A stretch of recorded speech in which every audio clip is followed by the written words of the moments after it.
I've reached a point of becoming predictable enough by my family that I was given this gift by my sister-in-law. The Old Cotswold Recipes book by Joan Poulsen. And it's amazing. It's got just loads of recipes of old historical and traditional Gloucestershire things. Hang on, look. It's got things like Gloucestershire pudding, because of course it has. There's lots of stuff actually where it's just Gloucester whatever. There's lots of terrifying, horrendous ones like Gloucestershire squab pie. If you don't know what a squab is, ask your grandparents. There's even one called Gloucestershire Punch, which looks like it's got about three and a half bottles of spirits just poured into a bowl. There's some historical ham recipes. There's some fun old bread recipes. There's loads of stories and photos of traditional and historical Gloucestershire life. There's even a whey cheese recipe, which I'll have to do at some point. It looks quite fun. And one day I will get on to the infallible pudding. Yeah, there's just loads in here and it's great. Also, Gloucestershire white pot in here, which I don't think we need to go over again. But I think to begin with, I'm going to try and start small and just go and make a Gloucester pancake. So step one is to have some lunch and then buy some things. All right, great. You know the drill. Ingredients.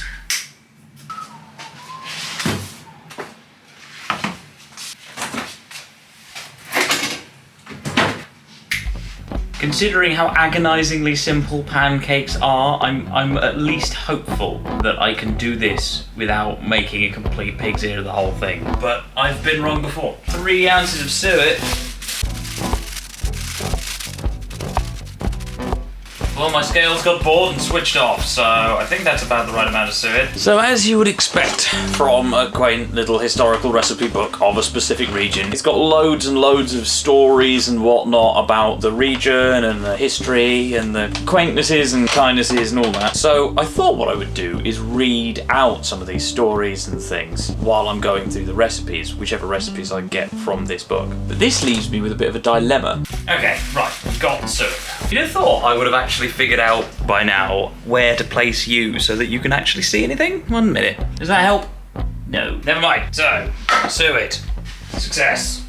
Or win. Flour.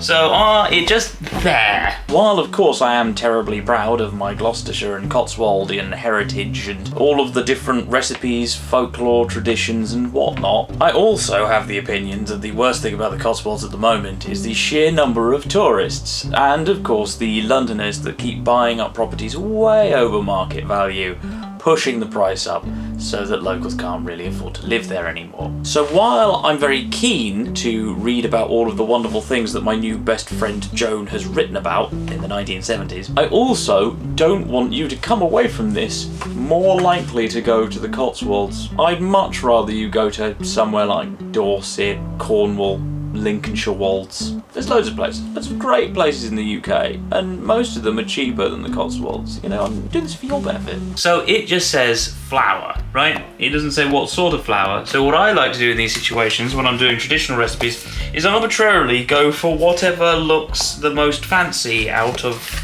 my various shelves and whatnot. Because it's got wholemeal, even though it's bread flour, I just arbitrarily assume that it's more historic. Oh, nailed it. I need 1 pinch of salt.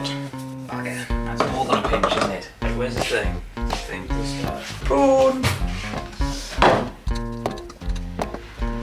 Beat the egg, add the milk, and mix with dry ingredients to a stiff paste. So, now I've had some eggs here for a little while, and they apparently had their best before about a month ago. So I'm going to crack one open and see what happens to me. 1 dessert spoonful of milk. I think a dessert spoonful is 2 tablespoons full. I think that's what the other book says anyway. Yeah, 2, oh, sod. Strictly speaking, the Cotswolds are that area of England formed by the limestone mass curving from Bath in the south through Gloucester and Cheltenham to Banbury in the northeast. In human terms, the Cotswolds comprise a region of stunning beauty inhabited by some of the most friendly and responsive people in the country. The Welsh are nice as well. You know, they're just down the road. Cheaper. Almost everyone seems to be knowledgeable about the riches of the locality in which they live and eager to share the information. These riches abound everywhere: wildlife, folklore, historical remains. Relics have been found of Stone Age man, of Celtic settlements and of Roman colonisation. But Stonehenge is in Wiltshire, so you know, feel free to go to Stonehenge. It's further south. According to this, 2 teaspoonsful is 1 dessert spoonful, and 1 dessert spoonful is 1 tablespoon. So I think actually your normal spoon is a dessert spoon and a serving spoon is a tablespoon. Interesting. Oh, I've been getting... Oh, right, okay. So I put twice as much milk in as I should have done. What? It'll be fine. As long as I end up with stiff paste, I'm happy. Is that a paste? Maybe? Pancake? I would personally not describe that as a stiff paste. I wonder if dessert spoonful is something else in this. Yeah.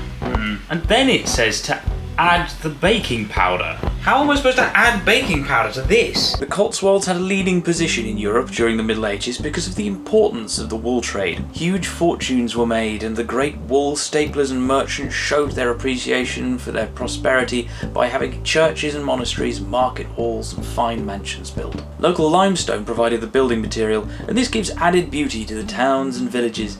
The warm glow, soft yellow or pale cream buildings glowing harmoniously with the landscape. We tend not to have thatched cottages though. If you want thatched cottages, then you obviously have to go to Dorset. And thatched cottages look lovely. I'm going to add a bit more milk because it then says to place the mixture on a floured board. And I do not see the point of putting this on a floured board. It's got to be more fluid than this, surely. I don't know what size dessert spoons were back in those days. It must have been terrifying. There'd be scarcely any point in having any bowls. I mean, fine. That's at least something a bit like a stiff paste. Okay, right. Teaspoonful of baking powder. Where would you add the baking powder now? What is served for doing this? An interesting recent discovery in Stroud Parish Church is a stone coat of arms of the Whittington family, thus connecting them with yet another Gloucestershire town. Among other treasures, the Cotswolds are home of countless children's stories and rhymes: Dick Whittington, Banbury Cross, Humpty Dumpty, and the Beatrix Potter story, The Tailor of Gloucester. Alright, so there's some stories and authors and whatnot. Nothing major. Also the inspirations of artists and authors for centuries. Dickens and Jane Austen in Bath, William Morris and his friends in the pre-Raphaelic movement in Broadway, and the Beatrix Potter story, The Tailor of Gloucester. Johnson at Cheltenham, the birthplace of Gustav Holst. I didn't know that. While at Amberley most of the book John Halifax Gentleman was written. Never heard of it. I don't think I want to put much in it because that is already pretty dry. Right. This needs to be 1/2 inch thick. My most intellectual way of solving problems.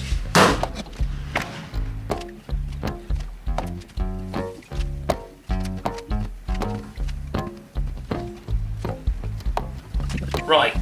Pancake. Place the mixture of flour board, roll out about 1/2 inch, cut into small rounds. This inspiration is not only a gift to visitors, but is shared by everyone. For almost every village has its legend and people able to tell it well. At Bisley, for example, is the legend of the Bisley Boy, apparently explaining why Queen Elizabeth I never married. As a young princess she stayed at the manor house there, but unfortunately died, as no one wished to be responsible for breaking the news to the stormy king, Henry VIII. A young boy from the village took her place, and the grave of the young princess is still to be seen. Well then, this is another one of these recipes where I'm doing everything I'm instructed to the best of my abilities, but something still feels like I'm not doing this right. I don't know why, it just doesn't feel it.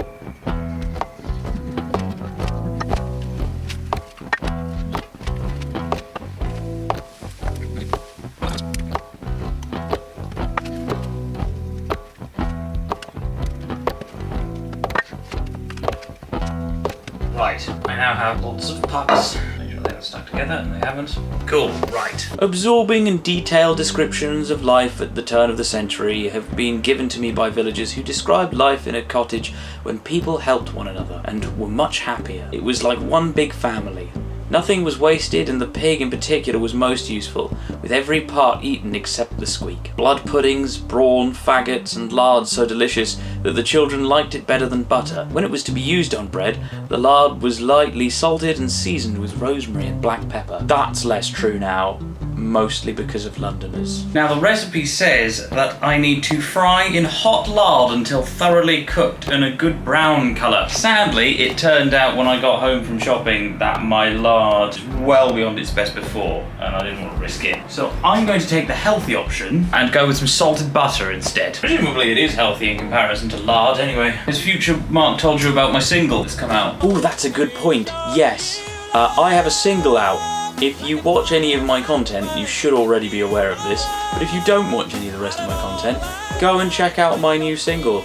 It's called Show You Love. It is available everywhere. I'm working on a music video as well. At some point I'm going to have to turn the fan on. And the thing with butter, I think, is it has a lower boiling point than lard, so it vanishes quicker and you're not frying as effectively. I think that's what happens, I'm not entirely sure. I might cheat and add some olive oil. It is immensely satisfying to know that in one area at least, local specialities are on the increase. A breakfast of home-cured bacon from the Gloucestershire Old Spot pig can only be surpassed by farmhouse double Gloucester cheese, served with homemade bread and a glass of Gloucestershire cider. Not the cider my family end up making. Whenever we try and make cider, it's terrifying. Some Gloucester pancakes. Let's try them. Okay. So now the book recommends eating it with either syrup or a syrup and lemon sauce. And I have some golden syrup, but I don't think is out of date. So let's see what a Gloucester pancake is like. Are they cooked? I think so. Tastes like a fried doughy thing. Do you know that Dorset is the home of King Alfred the Great? I didn't realise that until I was walking around there the other day and we went into a church that has his grave there. All of that, yeah. And I mean, yes, we have lots of Neolithic and Celtic, various Bronze Age things of real interest in the Cotswolds, but there's some great things up in Orkney as well. If you want to go to Scotland, Orkney has some incredible sort of stone set houses from the Bronze Age, from, well, up to 5,000 years old, I think. Some golden syrup to it. Yeah, that works. They're sort of like somewhere between a pancake and a scone. This is me in some deep and spiritual sense getting that bit closer to my history and heritage by eating some tiny pancakes. I'm sure that makes sense. But you know, history and culture and whatnot. What was I talking about again? Thanks for watching. Hope you enjoyed for some reason, and listen to future me, which is now past me from your perspective, but listen to me when I listen to the other me when I'm telling you to listen to my single. Do listen to it. As a final aside, I am getting close to 500 subscribers, which is really cool. Subscribe and get friends to subscribe as well. Have some pancakes.